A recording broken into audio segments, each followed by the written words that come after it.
కనికరము చూపు తండ్రి, సమస్తమైన ఆదరణను చూపేటువంటి తండ్రి. నీ మీద కనికరం చూపిస్తున్నాడు ఆయన. నిన్ను చూసి కనికరపడుతూ ఉన్నాడు ఆయన. నీకు ఎలాంటి ఆదరణ కావాలో సమస్తమైన ఆదరణ నీ ఎడలు చూపిస్తూ ఉన్నాడు ఆయన.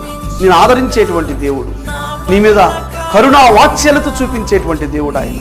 నువ్వు కృంగిపోవద్దు, వేసారిపోవద్దు. ప్రభువు నిన్ను మర్చిపోలేదు, నిన్ను విడిచిపెట్టలేదు. నిన్ను ప్రేమించి ఆయన ఈ లోకానికి వచ్చాడు. మనల్ని ప్రేమించి ఈ లోకం నుండి, పాపం నుండి తప్పించడానికి ప్రభు అయిన యేసుక్రీస్తు ప్రభువు వారు సిలువ మానుకెక్కాడు. ఆయన రక్తాన్ని చిందించాడు. ఆయన గాయముల ద్వారా నీకు స్వస్థత కలుగుతుంది. ఆయన రక్తము ద్వారా మనకు పాప విమోచన కలుగుతున్నది. ఆయన సమాధి చేయబడి పునరుద్ధానుడై తిరిగి లేచి ఆయన చెప్పిన మాట, నేను మీతో కూడా సదాకాలం ఉంటానన్నాడు. దేవునికి స్తోత్రం. మీకు సమాధానము కలుగునుగాక.